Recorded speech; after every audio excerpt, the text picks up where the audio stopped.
Every day, you and I get bombarded with negative news. And just like our bodies becomes what we eat, our minds become the information that we consume.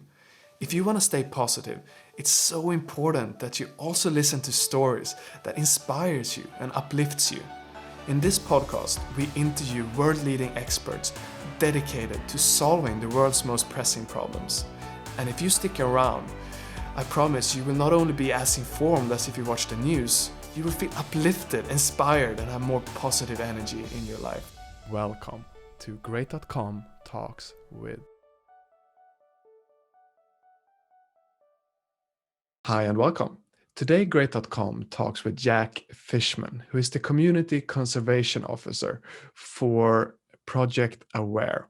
And if you haven't heard of them before, they are a project that works with scuba divers all over the globe to protect underwater environments.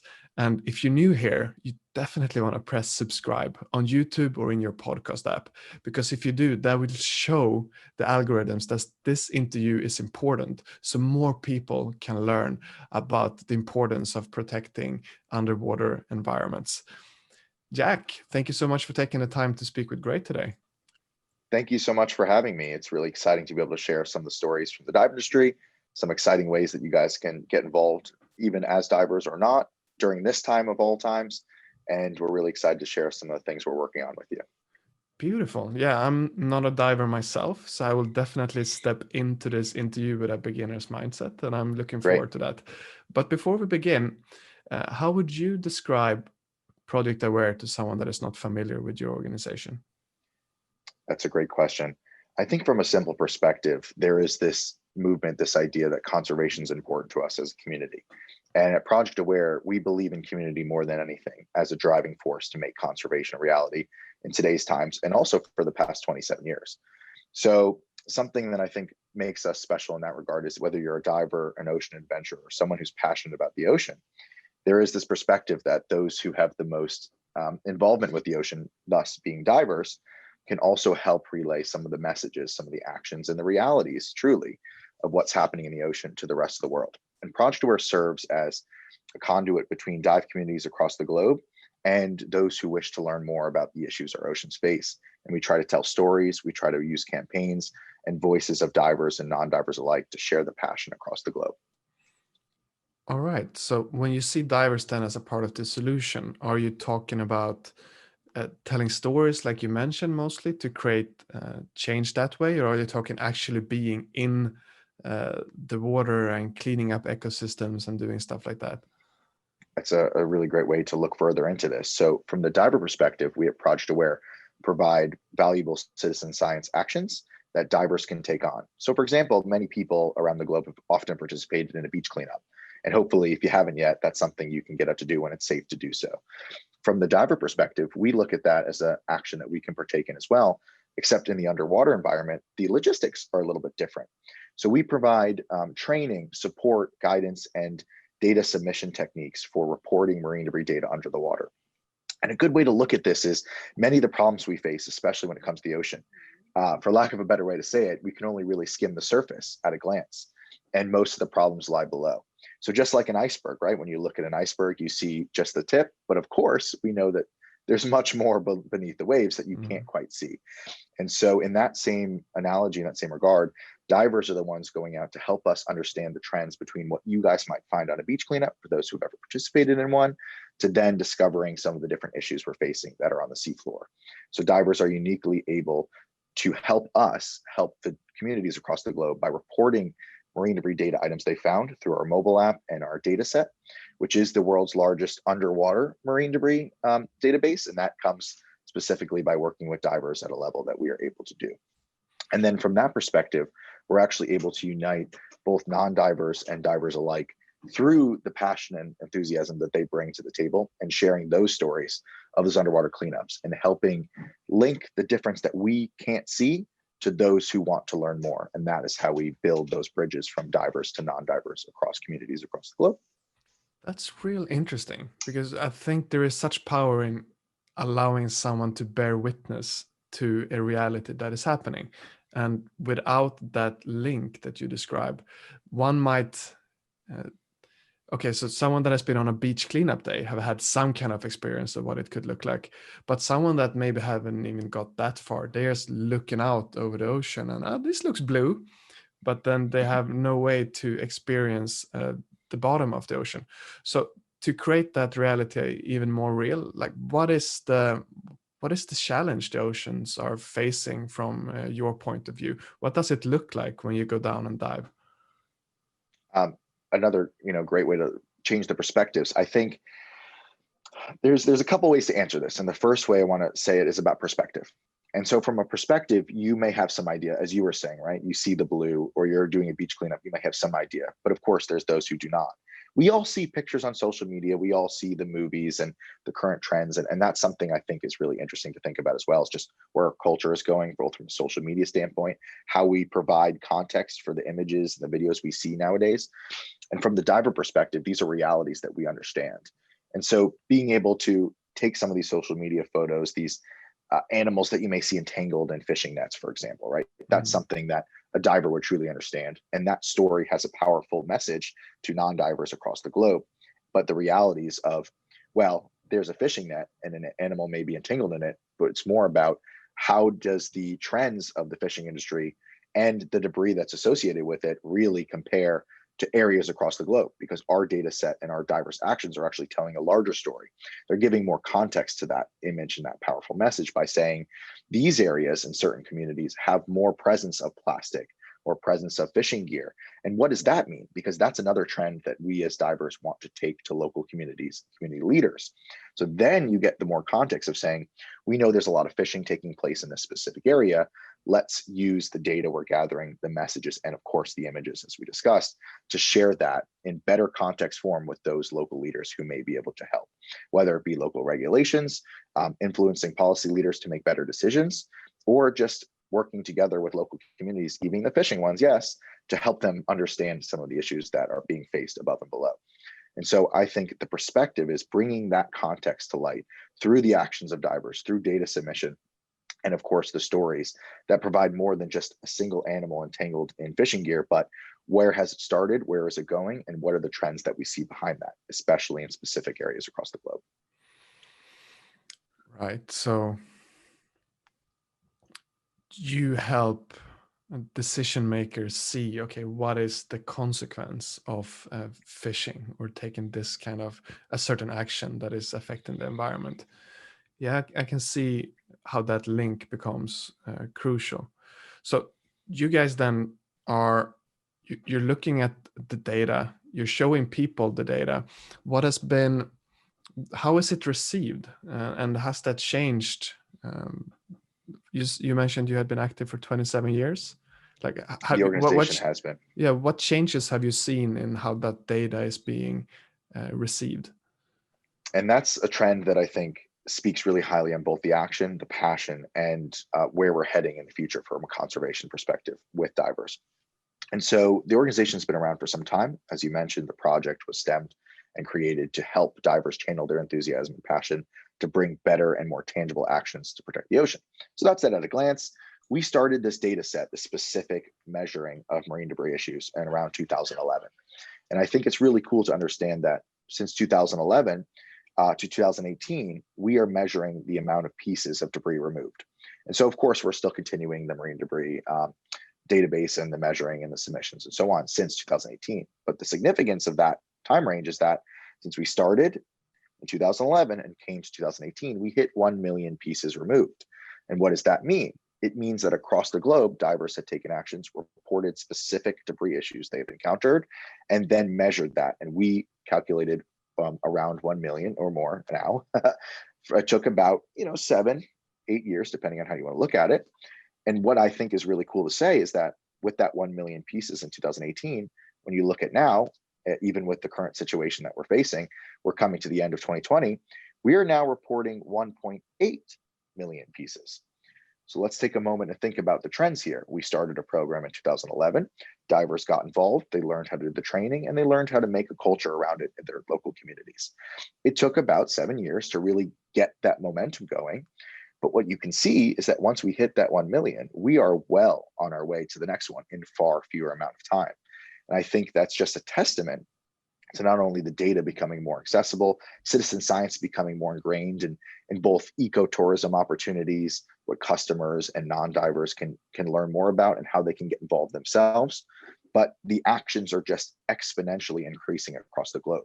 And we're seeing this enthusiasm translate directly into the data as we are well on our way to this next million, which has come far fewer in amount of time than the first effort. So that ability to understand the data and see how actions are just increasing at that level is something really cool to see from this perspective, and showing how the community is asking and learning more about the opportunities that they may have to participate. That's really cool, the growth you're having and amount of pieces removed. So what meaning do you put on that data? Is it that, the divers are becoming more willing to take up pieces, more willing to, work with the data, or is it that there's more general engagement and willingness to, participate in helping underwater environments? That's a really cool question. And so from our perspective, we may almost seem a little bit unique when we talk about 1 million pieces rather than pounds or kilograms, for example. And I think that explanation could come in that many people are doing beach cleanups talking about how many kilograms or pounds they're removing from their cleanups. And that's awesome. We love to encourage that. We love to see people taking action, sharing on social media. We think that the pieces tell a better story. And remember, as we were talking about the context, the storytelling, it really is important to provide better value on the images we see on social media. So the way I like to explain it is, if you remove, let's say 30 kilograms on a dive, that could be one anchor. One metal anchor can weigh 30 kilograms. So that's a great story, and you've done a great service by removing that from the ocean. But if we turn that around a little bit and say we've also did a 30 kilogram cleanup underwater, but it was plastic bottles only, just think about for a moment how many plastic bottles that are likely empty to fill that same amount of weight. So when we talk about the story in terms of pieces, it actually brings a significant more impact and understanding to the issues we're facing underwater. That way, we can tell a more specific story from a science perspective and then see the kind of trends that we need to address. And that's where I talked about fishing gear and things that we may find in specific areas. When you talk about the pieces, it's really going to help us understand how many fishing incidents are happening, how many potential interactions are happening on the reef based on the pieces, rather than just removing that and telling that specific story. And that's what we're looking to tell at Project Aware and help communities understand across the globe by having them submit their marine debris data and tell us their story, tell us their trends in their communities. And then, speaking of trends, what does the future look like then for the ocean environments? Where, for someone that is unaware, that hasn't seen this with their own eyes, where are we heading? How worried are you for the health of our oceans? That is an interesting question. I think many people are going to have their own answer and their way to say it. So the best that I can answer that is through my own lens, through the lens at Project Aware, and through what we've seen from dive communities. And the message that I'd like to share is more one of hope. And that simply comes from having many interactions with different dive leaders, different community leaders in every culture you can think of.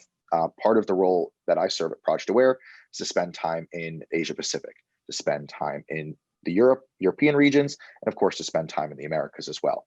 It's a tough job. Someone's got to do it. But half the battle is also working with dive communities and leaders. And you may find, of course, just off that message alone, there's tons of different cultures and ways and different perspectives. But what I can see is from the lens of the dive community, everyone understands this issue if they've seen it themselves. When it comes to the ugly journey of trash or the idea of marine debris, no matter what language you speak, no matter what political beliefs you have or what have you, everyone understands that trash does not belong in the ocean. And so you find this unifying factor of people looking to get more involved, again, regardless of what they're doing beyond this scope. But when it comes to the issues of marine debris and working as a dive community, I've seen support that you couldn't believe. I've seen local leaders come together to purchase equipment from other nonprofits that provide better assimilation of found plastics, right? They clean it, they sort it, they reuse it in eco-sustainable ways. This is happening in areas where you may not have official trash facilities like we do in the Americas and other regions. And so, although it's a tough journey, And although it's going to be a challenge, because we know, especially now with the whole situation across the globe, there's a new level of marine debris we're finding with the masks and things like that. There's always going to be something new. But what I think will always be ready to rise to the challenge is these community leaders, these people who are constantly spending their lives and devoting their passion to seeing the issue at hand under the waves, who will come together with creative solutions to challenge it. So will it be an easy journey? Absolutely not. Will it be solved in the relatively near future? Absolutely not. Are we going to take partnerships and work with the communities to support them to the best of our ability and hopefully see those trends change over time? I believe so. And I do have hope that that process specifically, working with the local leaders and having them take on the action with the training and having us support them in the best ability that we can, is going to help significantly to at least educate as much people as possible and see the trends change over time in a positive way. Right. So you're saying educating, your project is called Project Aware. You have spoken a lot about community in this podcast. For someone then that isn't a part of the community and isn't all too aware of the problems that are facing the oceans, how can they become involved, get involved in the community, start learning together with you guys? What would be the first steps? I love that, because when we talk about the ocean world, we're talking about 70% of our planet. So let's put it in a quick perspective. For any of you out there who are looking to take any future vacations, which we all hope we can do safely in due time, you may want to go relax on a beautiful beach, or you may want to go hiking in some amazing trails. Guess what might be next to those amazing trails? Lakes, rivers, waterways. Guess what's likely next to that beautiful beach? I hope is an ocean of sorts, or some waterway that you enjoy. And the idea here is that dive communities can be found in areas that you wouldn't necessarily expect, including lakes, quarries, riverways. There is passionate leaders to be found in almost every aspect of when we deal with water. So whatever the idea you may have, I encourage you guys to check out the Project Aware website, and specifically check out our Project Aware action map. Those action maps can show where events are happening, including things like beach cleanups, non-diving activities, and courses that are available to those who are non-divers alike. So maybe if you're a diver, for example, but the rest of your family is not, you can still have a very relevant and important experience when you travel or visit a local dive center community, because there are courses and ways you can become educated, take action without even having to put your fins on. And we like to explain that as fins on and fins off actions. So going back to the trend here, if you travel, you can use things like our Project Aware action map to find specific actions or facilities that are leading community events, and maybe judge your next trip in that method.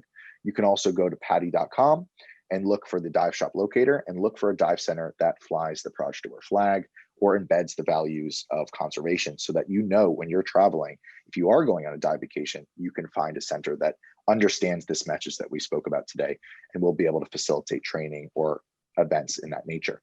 So I look at this as an opportunity for everyone to continue their daily trends, go on vacations, hopefully when it's safe again, take part in their local community, and just bring some of the values together. We partner with people of great scope, like the Ocean Conservancy as well.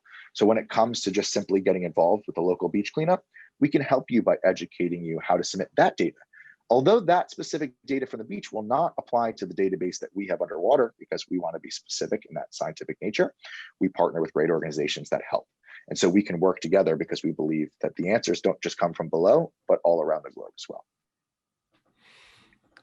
I really like what you guys are doing here. Apart from all the data collection and showing the correlations between presence of fishing and the underwater climate, I really like that you are giving an opportunity for people that might want to learn diving and see the underwater worlds anyway, to also be able to simultaneously learn about underwater environments, and I guess also connect with like-minded people. I guess the community you're building are people that wants to make the world better for our future somehow. So I can imagine the energy that surrounds the events that you're taking action in. Absolutely. And that energy is contagious. So in a good way, Mm-hmm. important to specify. But the idea is that when you may share one of these trips and experience this, there's no question that's going to be the first thing you're going to tell your friends. And that ability to network in this community is so amazing, to share those experiences with each other. And that's a really big part of what we do with the blogs, with the social media. We always want to give the right context behind every photo and every story, so that you yourself can pick up your fins or walk over and learn something new. Jack, we're coming towards the end of this interview, and I really want to thank you for getting our listeners, I hope, excited about both diving and data at the same time. Absolutely. Yeah. Thank you so much for having us. And again, remember to check out projectaware.org if you want to learn more or find actions near you when you're planning your next trip. And we hope to see you down there. Beautiful. And for you listening, if you enjoyed this interview, press subscribe on YouTube or your podcast app, because if you do, that will tell your podcast service that this is important so more people can learn about how to work under more underwater environments better for everyone. Thank you so much for listening, and we'll see you in the next episode.